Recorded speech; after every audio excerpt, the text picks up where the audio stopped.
Si ce projet-là est mis en place, le pays va gagner plus de 6 milliards de dollars par an. Dieu nous a dotés de ressources forestières inouïes. Pensons déjà à diversifier notre économie. Effectivement, avec le cadre de participation que j'ai, le secteur sera organisé. Il y aura renforcement des capacités institutionnelles. Le Brésil atteint toutes ces trois phases et obtient des réductions d'émissions de gaz à effet de serre liées à la forêt. Oui, parce que les tourbières, ce sont des pièges à carbone qui servent à contenir 3 ans d'émissions de gaz à effet de serre.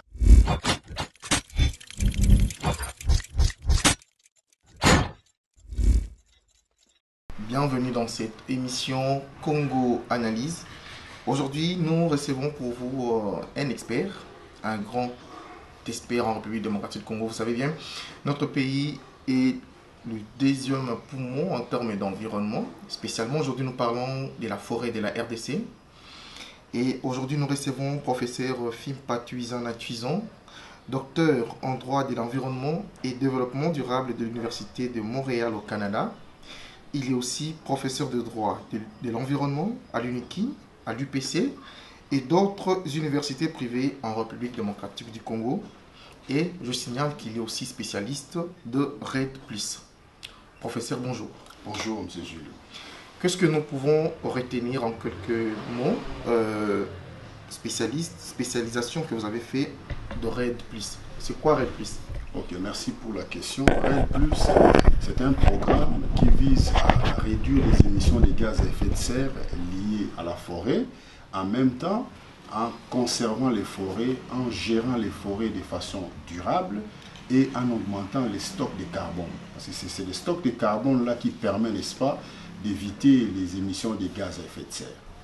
Professeur, aujourd'hui nous les connaissons tout le monde que la RDC est un pays multidimensionnel en termes de nature, mais aujourd'hui nous parlons spécialement de la forêt de la République démocratique du Congo. Quelles sont les potentialités que la RDC regorge et qu'est-ce que nous pouvons faire pour comprendre ces potentialités? Ok, merci beaucoup pour cette question. Elle est très, très pertinente, cette question. Donc, notre pays, actuellement, d'après les chiffres de la DGRAD, le secteur forestier formel contribue à hauteur de 1% dans notre économie nationale. Donc, soit 43 millions et 600 000 dollars américains par an. Or, comme vous avez dit tout à l'heure au début de votre émission, la RDC, les forêts du bassin du Congo constituent le deuxième poumon vert de la planète après celle d'Amazonie. Quelles sont les potentialités? Quelles sont les opportunités que ces projets, lorsqu'il est mis en place, les projets REDD+, quels sont les gains pour notre pays? Moi, je l'ai chiffré d'après mes recherches. Si ce projet-là est mis en place, le pays va gagner plus de 6 milliards de dollars par an. Donc, dans une perspective de développement durable. Sur le plan économique, il y aura relance de la croissance économique, et donc augmentation du PIB, produit intérieur brut de notre pays et des exportations, accroissement du produit intérieur brut agricole, donc notre agriculture, actuellement, elle ne contribue pas à la richesse nationale. Alors, si REDD+ est implanté, alors REDD+ va booster ce secteur agricole et nous aurons des retombées positives. Sur le plan écologique, nous aurons la réduction des émissions de gaz à effet de serre liées à la forêt. C'est ce qui nous permettra, n'est-ce pas, de recevoir des compensations financières importantes de la part des pays développés en vertu de l'article 4, paragraphe 5 de l'accord de Paris. Principe de responsabilité commune mais différenciée. Et enfin, sur le plan social, il y aura épanouissement des communautés locales, il y aura création d'emplois, électrification des ménages, juste à ce mécanisme. Donc c'est un vaste programme que la RDC va bénéficier, mais les secteurs doivent être organisés. Professeur, parce que vous êtes enseignant, vous donnez cours. Moi j'aimerais que des internautes, des gens qui vont nous suivre sur YouTube et même ceux qui vont nous suivre sur Kinshasa puissent retenir quelque chose. C'est-à-dire, vous avez parlé de l'environnement, c'est-à-dire la potentialité, la création de nouvelles richesses. Mais non, pour arriver à ça, quels sont les mécanismes que l'État met en disposition, ou soit quelle est la politique que les spécialistes comme vous avez pour permettre à ce que ça devienne le quotidien de tous les Congolais, cette richesse-là? Tout à fait. D'après ma lecture, j'ai fait la lecture, le pays ne décolle pas dans ce domaine. Le pays connaît une léthargie. Moi, j'ai un plan pour le pays que j'ai nommé les cadres de participation locale pour fructifier ce que le bon Dieu nous a donné. Dieu nous a doté de ressources forestières inouïes. Pensons déjà à diversifier notre économie. Donc notre économie, M. Gilles, pour votre information, est essentiellement fondée sur les mines, les minerais. Je vous donne un exemple. L'année passée, en 2018, le budget de notre pays était de 4 milliards. Et que le secteur minier a contribué à hauteur de 30%, soit 1,2 milliard. C'est très insignifiant pour notre pays. Alors, moi, je propose à ce que RED Plus soit mis en place de façon effective et que ces projets vont apporter plus de 6 milliards de dollars par an. Et effectivement, avec le cadre de participation que j'ai, le secteur sera organisé. Il y aura renforcement des capacités institutionnelles. Il y aura la sensibilisation, la vulgarisation du projet. Et après, les lois forestières vont être appliquées. Donc, voilà en gros. Nous n'avons pas assez trop de temps pour détailler de manière technique, mais en gros, le président de la République, je l'ai suivi à la 74e session de l'Assemblée générale des Nations Unies. Il a évoqué, il a parlé de la protection des forêts, il a parlé que la question environnementale, ce sera une question omniprésente durant son quinquennat.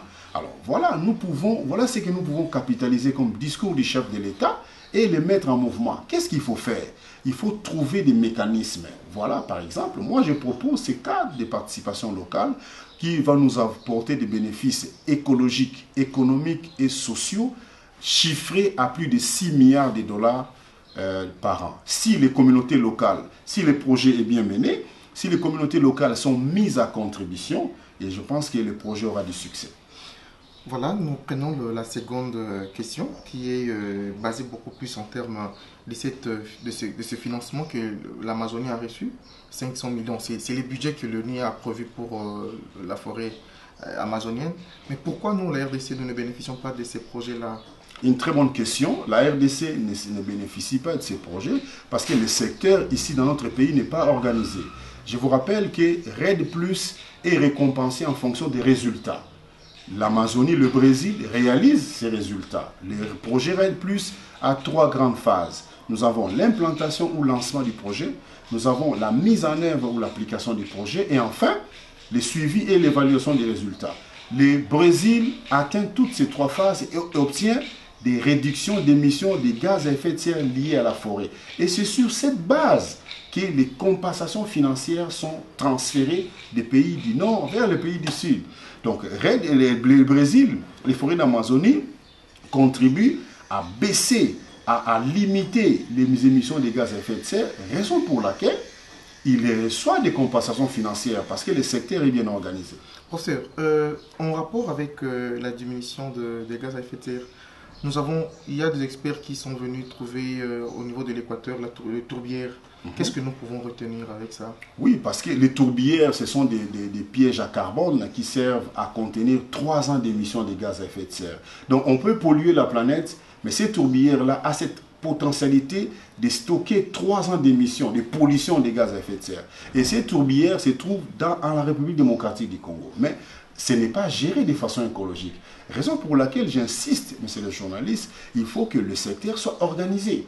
Donc nous pouvons bénéficier plus de milliards de dollars si le secteur est organisé. Les tourbières, lorsqu'elles sont bien gérées de façon écologique, de façon rationnelle, ça rapportera beaucoup d'argent dans les pays en vertu des principes de responsabilité commune mais différenciées. Transfert des ressources financières et technologiques des pays du Nord vers les pays du Sud. Tout dépend de l'organisation, tout dépend du sérieux que notre pays mettra dans les secteurs. Et tous ces fonds-là, les fonds bleus, les fonds verts, les fonds pour l'investissement de la forêt, programme ONU-RED, tous les crédits carbone dépendent, n'est-ce pas, du sérieux de l'organisation du secteur forestier dans notre pays. Quel message pouvait lancer la classe politique? Parce qu'ils sont eux qui décident de l'avenir du pays, étant que des acteurs. Nous prenons beaucoup plus le côté forêt. Parce que vous venez de signifier l'essentiel et c'est que nous bénéficions comme manne venant de Dieu, notre terre, qui est nos forêts d'ailleurs. Mais non, Le monde aujourd'hui, j'étais dans une conférence où on nous a parlé que aujourd'hui, si le monde existe en termes de climat, on ne peut jamais mettre de côté la RDC. Quel est le message que vous pouvez maintenant lancer aux acteurs politiques, ceux qui décident de l'avenir du pays? Voilà, un message d'optimisme, c'est-à-dire que notre pays a toutes les potentialités. Dieu nous a bénis. Il est temps aux dirigeants du pays, je pense que je m'adresse au président de la République, et qu'il est maintenant temps que nous puissions diversifier notre économie.